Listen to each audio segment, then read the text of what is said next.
E aí galera, recentemente eu assisti a terceira e última temporada da série Round 6 e nesse vídeo decidi trazer com spoilers a minha opinião sobre essa série, dizer pra vocês se valeu a pena ou não assistir ela por completa e se essa terceira temporada está boa ou se ela está ruim ao meu ver.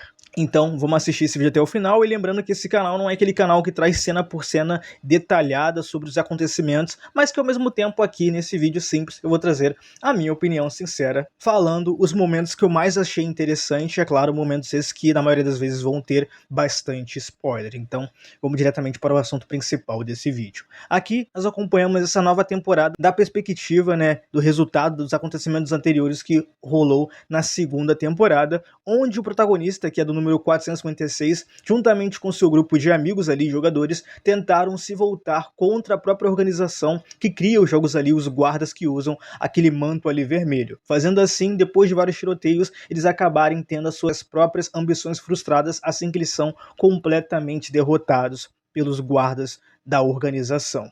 E com isso, o personagem principal acaba sendo mantido preso na cama lá, né, com uma algema que fica presa na mão dele, né, juntamente ali à cama, fazendo para poder ele não reagir ali e tentar agredir as outras pessoas ali ao redor dele. Um dos primeiros jogos que acabam ocorrendo nessa nova temporada de Round 6 é um pique-pega, que consiste em as pessoas terem que matar umas às outras, mas não todo mundo. Mas essa brincadeira do pique-pega é de uma forma completamente diferente, desafiadora e perigosa como a de costume. Isso porque tem o grupo azul, que é o grupo responsável em fugir e ter umas chaves para poder correr em um labirinto e fugir dos assassinos, enquanto os assassinos são os que estão vestindo roupas vermelhas e que estão usando facas para poder matar cada uma de suas vítimas. Então a regra é a seguinte: tem o núcleo com pessoas com um manto vermelho que vão usar uma faca para matar as pessoas, e o outro núcleo de pessoas usando um manto azul que vão ser as responsáveis em ter que fugir dos assassinos e ao mesmo tempo achar portas no labirinto que sejam a saída para poder eles conseguirem saírem vivos daquela situação. Nessas ocasiões, muitas coisas acontecem e, obviamente, muitas pessoas acabam morrendo. Mas uma das coisas que é um spoiler grandioso e que acabou acontecendo nessa série, e uma das que me surpreendeu, até eu vou falar que me surpreendeu, é o acontecimento ali envolvendo a morte do personagem 388, que foi o responsável em fazer com que a missão de o próprio protagonista e o grupo ali lutarem contra a organização para poder tentarem fugir dali, fosse uma missão falha. Isso porque no momento que o personagem 388 teve a oportunidade, ele acabou ficando nervoso e conseguiu destruir completamente a missão, fazendo aqui agora, nessa temporada, 456 ficar completamente bolado com ele e assim matando ele nesse jogo. E é isso que ele faz. Nesse jogo do pique-pega, o personagem principal está no grupo vermelho e assim decide matar o personagem 388. Mas uma outra morte que acaba rolando nessa nova temporada é a da personagem Chojo Hoon-jun, que é a do número 120, que era uma personagem que conquistou todo mundo, mas que infelizmente morreu nessa nova temporada, porque tem um momento em que uma das personagens, que é a 222, acaba tendo filho, né, que é a personagem que estava grávida e que estava sendo ali ajudada por uma outra personagem, que é a do número 149, né. Ambas, as três ali, estavam uma ajudando as outras, isso porque a personagem 222 estava grávida e nesse jogo específico, logo no primeiro jogo, ela já teve o bebê, né, então ambas ali, as duas, né, personagem ali e a outra, acabaram fazendo o parto da 222, fazendo assim ela ter a sua filha ali naquele momento. Momento esse até que a própria personagem 120 conseguiu achar a porta que era a saída daquele jogo, tendo também algo que facilitava a saída delas, que era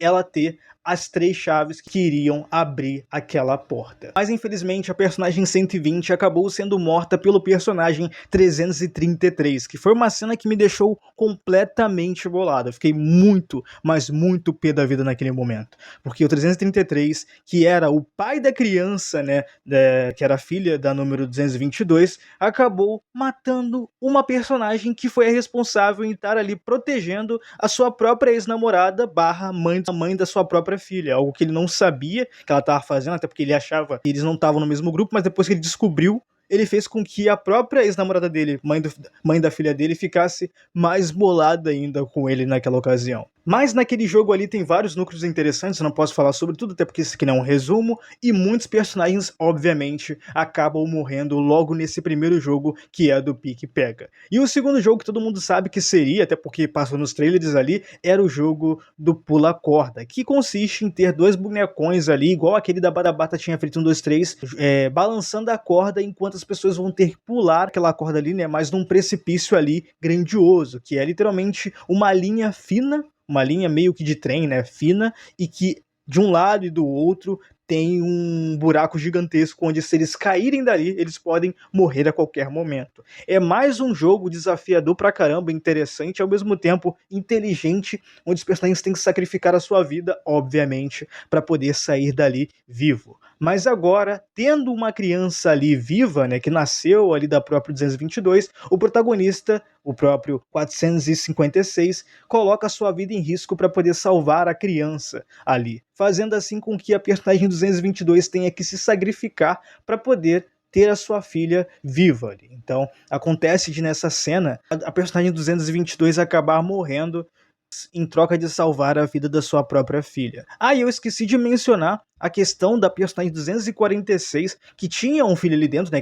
que era aquela senhora ali, que acabou no jogo do pique-pega perdendo seu próprio filho, isso porque o seu filho se voltou contra ela e ela enfiou uma chave nele, mas o tempo acabou do jogo, fazendo assim com que ele acabasse sendo morto e ao mesmo tempo ela morresse depois, não aguentando perder o seu filho e se suicidando. Então é uma situação que, tipo assim, são três personagens importantes morrendo em uma cajadada só. É a mãe e filho morrendo e a própria personagem lá, que é a personagem trans também, morrendo no mesmo jogo, cara, logo no primeiro jogo. Eu achei a morte da personagem, a personagem 120, né, que é a personagem trans, eu achei a morte dela um pouco desnecessária. Eu acho que ela poderia continuar na série, né, até o final, até o último jogo, mas ao mesmo tempo foi a decisão que tomaram, né? É uma decisão que eu não concordo muito. Eu acho que aquela personagem era uma das melhores personagens dessa série. Gostei muito dela na segunda temporada e gostei muito dela aqui nessa terceira, mas aqui ela teve pouco tempo de tela e eu achei desnecessário esse pouco tempo de tela que ela teve e o destino que ela acabou tomando, mesmo sabendo que era inevitável essa personagem morrer. Mas mesmo sabendo disso, eu esperava que ela poderia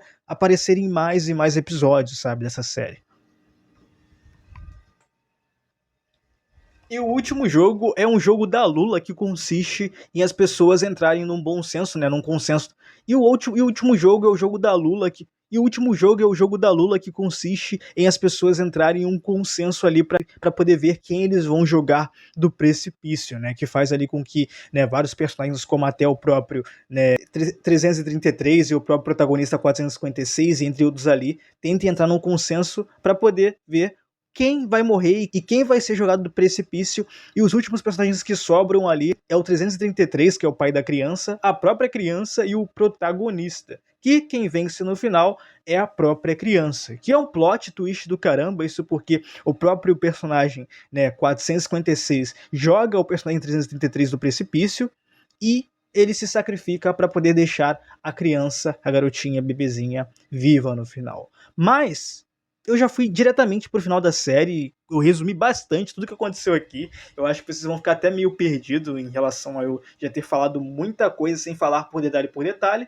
mas é porque, tipo assim, esse vídeo não é um resumo, né? Esse vídeo é só eu falando os acontecimentos à torta e direita, né? Mas se for poder falar a minha opinião sobre essa série, eu diria, sobre essa temporada no caso, né? Eu diria que eu gostei bastante, eu achei interessante.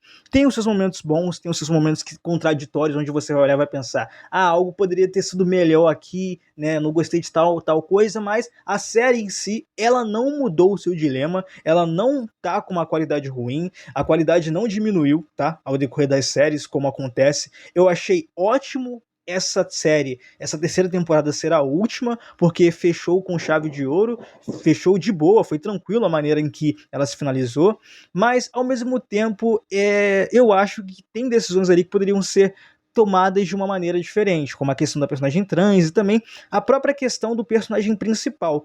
Mesmo que muitas pessoas não concordem que ele tenha morrido, eu também não concordo porque eu gosto bastante dele, eu acho que seria a única maneira ele morrer, porque se ele ficasse vivo, ia ter uma próxima temporada e ele ia se vingar de novo.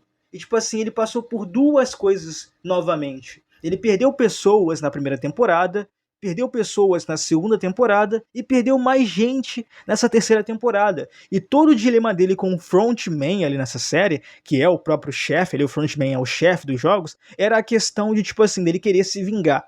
E a questão de, tipo, um frontman até confrontar ele e dizer, ué, você ainda acredita nas pessoas? Você ainda acredita que existem pessoas boas na humanidade? Você ainda acredita na bondade das pessoas? E ali foi um momento pro protagonista perceber que, cara, as pessoas elas não são boas. Até ele mesmo não é tão bom assim. Até ele mesmo pode falhar como pessoa e não ser perfeito o suficiente.